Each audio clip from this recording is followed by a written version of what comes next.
പ്രിയമുള്ള വിദ്യാർത്ഥികളെ, ഇന്ന് നടന്ന 6ാം ക്ലാസ് പരീക്ഷ അടിസ്ഥാന പാഠാവലിയുടെ ക്വസ്റ്റ്യൻ പേപ്പറും അതിൻ്റെ ആൻസേഴ്സുമാണ് നമ്മൾ ഡിസ്കസ് ചെയ്യുന്നത്. അപ്പോൾ നിങ്ങൾ ആദ്യമായാണ് ഈ ചാനൽ കാണുന്നതെങ്കിൽ ചാനൽ ഒന്ന് സബ്സ്ക്രൈബ് ചെയ്യണേ. അപ്പം നമുക്ക് നോക്കാം. ഫസ്റ്റ് എപ്പോഴത്തെയും പോലെ ഫസ്റ്റ് ഒരു പാരഗ്രാഫാണ്. വായിക്കാം, എഴുതാം. എന്താണ് ഹെഡിങ്? പാരിസ്ഥിതിക അവബോധത്തിൻ്റെ കാവ്യലോകം എന്നതാണ് ഹെഡിങ്.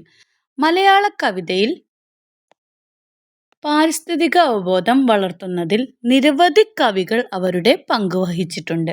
എന്നാൽ അതൊന്നും സുഗതകുമാരിയോളമാകുന്നില്ല. കാടിനും കാട്ടുജീവികൾക്കും മരത്തിനും പുഴയ്ക്കും മണ്ണിനും വേണ്ടി സുഗതകുമാരി എഴുതിയിട്ടുള്ള കവിതകൾ മാത്രം 200-നടുത്ത് വരും. ഏതെങ്കിലും തരത്തിൽ പരിസ്ഥിതി ബന്ധം പുലർത്തുന്നവയാണ് മിക്ക കവിതകളും. പ്രകൃതിയിലെ ജൈവ വൈവിധ്യങ്ങളെയെല്ലാം അക്ഷരാർത്ഥത്തിൽ ഉൾക്കൊള്ളാൻ പോരുന്നതാണ് ആ കാവ്യലോകം. മരത്തിനു സ്തുതി, കുറിഞ്ഞിപ്പൂക്കൾ, സൈലന്റ് വാലി, അട്ടപ്പാടിയെ സ്വപ്നം കണ്ടു ഞാൻ ഇന്നും, തൈവയ്ക്കൽ, വനരോധനം, തെംസ് നദിയോട്, മരങ്ങൾ, തുലാവർഷപ്പച്ച, കാലിഫോർണിയ കാടുകളിൽ തുടങ്ങി നിരവധി കവിതകൾ പ്രകൃതി സ്നേഹത്തിൻ്റെ വാഗ്മയ പ്രപഞ്ചം സൃഷ്ടിക്കുന്നതായി എടുത്തു പറയേണ്ടതുണ്ട്. സൈലന്റ് വാലി സംരക്ഷണ പ്രവർത്തനങ്ങളുമായി ബന്ധപ്പെട്ട് വനപ്രകൃതിയുമായി നിരന്തരം പരിചയത്തിൻ്റെ അനുഭവ സാക്ഷ്യമായി നിൽക്കുന്ന കവിതകൾ തന്നെ ഏറെയുണ്ട്. പരിസ്ഥിതി ഒരു ശാസ്ത്രവിഷയം എന്ന നിലയ്ക്കല്ല, ജീവന മണ്ഡലം എന്ന നിലയിലാണ് സുഗതകുമാരിയുടെ കവിതകളിൽ നിറയുന്നത്. അതുകൊണ്ടാണ് മനുഷ്യനുള്ള അത്രയും പ്രാധാന്യം ആനയ്ക്കും സിംഹവാലൻ കുരങ്ങിനും നായയ്ക്കും എലിക്കും കാക്കയ്ക്കും മരത്തിനും പുല്ലിനും മലയ്ക്കും പുഴയ്ക്കും കവി നൽകുന്നത്. അപ്പോൾ മലയാള കവിതയിൽ ഏത് മേഖലയിലാണ് സുഗതകുമാരി കൂടുതലായി ഇടപെട്ടിട്ടുള്ളത് എന്നാണ് ആദ്യത്തെ ചോദ്യം. ഏത് മേഖലയിലാണ്? ദേശഭക്തി വളർത്തുന്നതിൽ, പാരിസ്ഥിതിക അവബോധം വളർത്തുന്നതിൽ, സ്നേഹഗായിക എന്ന നിലയിൽ, കടലോര ജീവിതം ആവിഷ്കരിക്കുന്നതിൽ. ഏതിലാണ്? ബി ആണ് അല്ലേ? പറയുന്നത് തന്നെ അതിനെക്കുറിച്ചാണ്. അപ്പോൾ പാരിസ്ഥിതിക അവബോധം വളർത്തുന്നതിൽ. Next B question. താഴെ കൊടുത്തിരിക്കുന്നവയിൽ സുഗതകുമാരിയുടെ കവിതയല്ലാത്തത് ഏത് എന്നാണ് ചോദിച്ചിരിക്കുന്നത്. കുറിഞ്ഞിപ്പൂക്കൾ, തുലാവർഷപ്പച്ച, മഗ്ദലന മറിയം, വനരോധനം. ഇതിലേതാണ് സുഗതകുമാരിയുടേത് അല്ലാത്തത് എന്നാണ് ചോദിച്ചിരിക്കുന്നത്. മഗ്ദലന മറിയമാണ് സുഗതകുമാരിയുടേത് അല്ലാത്തത്. ഇനി സി ക്വസ്റ്റ്യൻ. സുഗതകുമാരിയുടെ കവിതകളുടെ പ്രത്യേകതയായി ഉയർത്തിക്കാട്ടുന്നത് താഴെ പറയുന്നവയിൽ ഏത് പ്രസ്താവനയാണ്? പ്രകൃതിയിലെ ജൈവ വൈവിധ്യങ്ങളെ ഒന്നും ഉൾക്കൊള്ളാൻ അവർക്കായില്ല. രണ്ടാമത്തത്, നിരവധി കവിതകളിൽ പ്രകൃതി സ്നേഹം നിറഞ്ഞു നിൽക്കുന്നതായി കാണാം. ഇതിൽ തന്നിരിക്കുന്നതിൽ ഏതാണ് ശരിയെന്നാണ് ചോദിച്ചിരിക്കുന്നത്. 1 ശരിയെന്ന് പറഞ്ഞിട്ടുണ്ട്, 1ഉം 2ഉം ശരിയെന്ന് പറഞ്ഞിട്ടുണ്ട്, 2 മാത്രമാണ് ശരിയെന്ന് പറഞ്ഞു, 1ഉം 2ഉം തെറ്റാണെന്നും പറഞ്ഞു. അപ്പോൾ ഇതിലേതാണ്? സി രണ്ടാമത്തെയാണ് ശരിയായിട്ടുള്ളത്. ഡി എന്ന് പറയുന്നത് വായനാ ഭാഗത്തിലെ ആശയങ്ങളെ ക്രമപ്പെടുത്തിയാൽ ശരിയാകുന്ന ക്രമം. സൈലന്റ് വാലി സംരക്ഷണ പ്രവർത്തനങ്ങളിൽ പങ്കെടുത്തതിൻ്റെ അനുഭവം സുഗതകുമാരിക്കുണ്ട്. പ്രകൃതിയിലെ എല്ലാത്തിനും വേണ്ടി നിലകൊണ്ട കവിയായിരുന്നു സുഗതകുമാരി. മനുഷ്യനുള്ളത്ര പ്രാധാന്യം തന്നെ ജീവജാലങ്ങൾക്കുമുണ്ടെന്ന് സുഗതകുമാരി മനസ്സിലാക്കി. പരിസ്ഥിതി വിഷയം ഒരു ശാസ്ത്ര വിഷയം മാത്രമല്ലെന്ന് സുഗതകുമാരിക്ക് അറിയാമായിരുന്നു. ഇത് ആശയങ്ങളെ ക്രമപ്പെടുത്തി ശരിയായ ക്രമത്തിൽ എഴുതാനാണ് പറഞ്ഞിരിക്കുന്നത്. അതിൽ ഏറ്റവും ഫസ്റ്റ് വരുന്നത് ഏതായിരിക്കും? രണ്ടാമത്തെ ആയിരിക്കും അല്ലേ? രണ്ടാമത്തെയാണ് ഒന്നാമത്തേതായിട്ട് വരുന്നത്. പിന്നെ ഏതാണ് അടുത്തത് വരുന്നത്? രണ്ടാമത്തെ സെൻറ്റൻസ് ആണ്. രണ്ടാമതായിട്ട് വരുന്നത് ഒന്നാമത്തെ സെൻറ്റൻസ് ആണ് അല്ലേ? രണ്ടാമതായിട്ട് വരുന്നത് സൈലന്റ് വാലി സംരക്ഷണ പ്രവർത്തനങ്ങളിൽ പങ്കെടുത്തതിൻ്റെ അനുഭവം സുഗതകുമാരിക്കുണ്ട്. അതാണ് രണ്ടാമത്തേതായി വരുന്നത്. ഇനി അടുത്തത് മൂന്നാമത്തേതായിട്ട് വരുന്നത് ഇതാണ്. മൂന്നാമത്തേതായിട്ട് വരുന്നത് നാലാമത്തെയാണ് അല്ലേ? പരിസ്ഥിതി വിഷയം ഒരു ശാസ്ത്ര വിഷയം മാത്രമല്ലെന്ന് സുഗതകുമാരിക്ക് അറിയാമെന്ന്. ഇനി ലാസ്റ്റ് വരുന്നത് മൂന്നാമത്തേത് അല്ലേ? മനുഷ്യനുള്ള അത്ര പ്രാധാന്യം തന്നെ മറ്റു ജീവജാലങ്ങൾക്കുമുണ്ടെന്ന് സുഗതകുമാരി മനസ്സിലാക്കി. അപ്പോൾ ഓർഡർ വരുന്നത് 2, 1, 4, 3 എന്നാണ്. 2, 1, 4, 3 എന്നാണ് അല്ലേ? 2, 1, 4, 3 എന്നാണ് വരുന്നത്. അപ്പോൾ നമുക്ക് നോക്കാം ഏതാണ് ശരിയായ ഉത്തരം. സി ആണ്. സി 2, 1, 4, 3 സി ആണ് ശരിയായ ഉത്തരമായിട്ട് വരുന്നത്.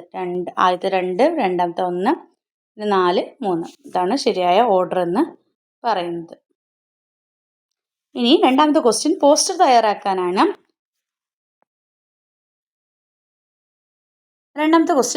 തയ്യാറാക്കാനാണ്.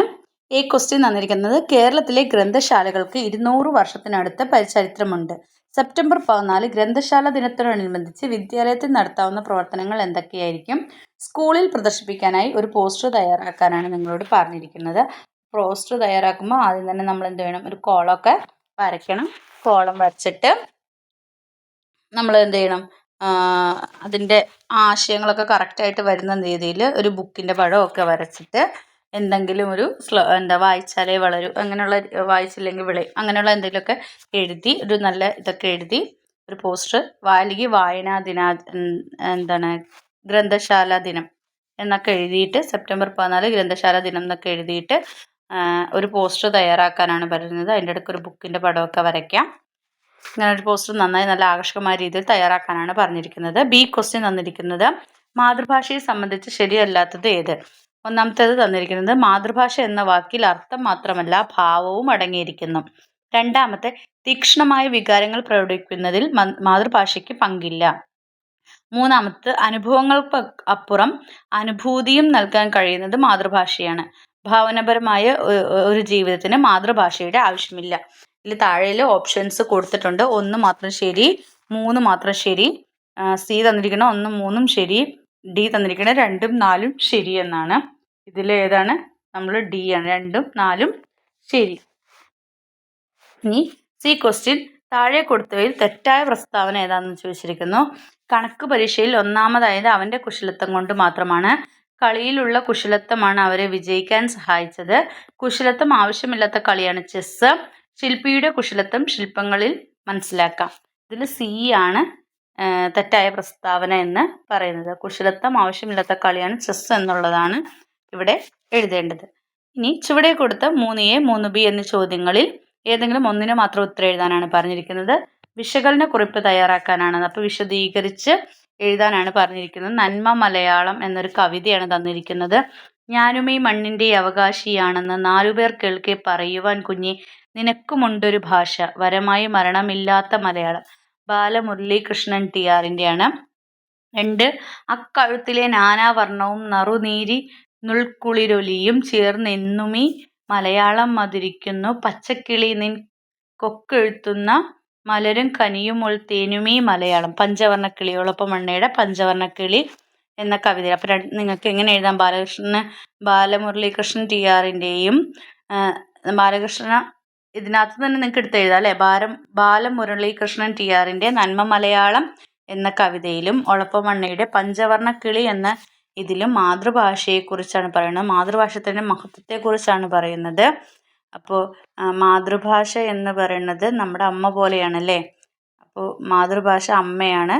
അപ്പോൾ അങ്ങനെയൊക്കെ പറഞ്ഞ് മാതൃഭാഷയെക്കുറിച്ച്, നമ്മുടെ മാതൃഭാഷ ഏതാണ്, മാതൃഭാഷയുടെ പ്രത്യേകതകൾ എന്തൊക്കെയാണ്, അപ്പോൾ അതൊക്കെ പറഞ്ഞ് മാതൃഭാഷയെക്കുറിച്ച് വിശദമായി ഒരു വിശകലന കുറിപ്പ് തയ്യാറാക്കാനാണ് പറഞ്ഞിരിക്കുന്നത്.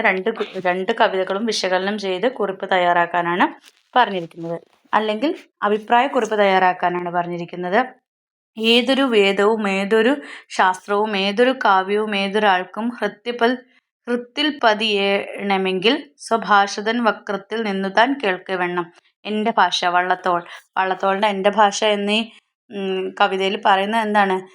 ഏത് വേദവും ആയിക്കോട്ടെ, ശാസ്ത്രവും ആയിക്കോട്ടെ, ഏത് കാവ്യം ആയിക്കോട്ടെ, അത് നമ്മുടെ ഹൃദയത്തിൽ പതിയണമെങ്കിൽ അതിൻ്റെ ഭാഷ നമ്മുടെ സ്വന്തം ഭാഷ, നമ്മുടെ മാതൃഭാഷയിൽ നിന്ന് നമ്മളത് കേൾക്കണം. എങ്കിൽ മാത്രമേ നമുക്കത് എന്ത് ചെയ്യാൻ പറ്റുള്ളൂ, നമ്മുടെ ഹൃദയത്തിൽ പതിയുള്ളൂ. അപ്പോൾ ഈ വരികളുടെ ആശയം അതാണ്. അപ്പോൾ അത് മനസ്സിലാക്കി വിശകലനക്കുറിപ്പ് എഴുതാനാണ് പറഞ്ഞിരിക്കുന്നത്. അപ്പോൾ വള്ളത്തോൾ രചിച്ച എൻ്റെ ഭാഷ എന്ന കവിതയിലെ വരികളാണിത്. ഈ കവിതകളുടെ വിഷയം ചെയ്ത് എൻ്റെ അഭിപ്രായക്കുറിപ്പ് എഴുതാനാണ് പറഞ്ഞിരിക്കുന്നത്. ഇനി 4th A 4th Bയിൽ ഏതെങ്കിലും ഒന്നിന് മാത്രം ഉത്തരം എഴുതാനാണ് പറഞ്ഞിരിക്കുന്നത്.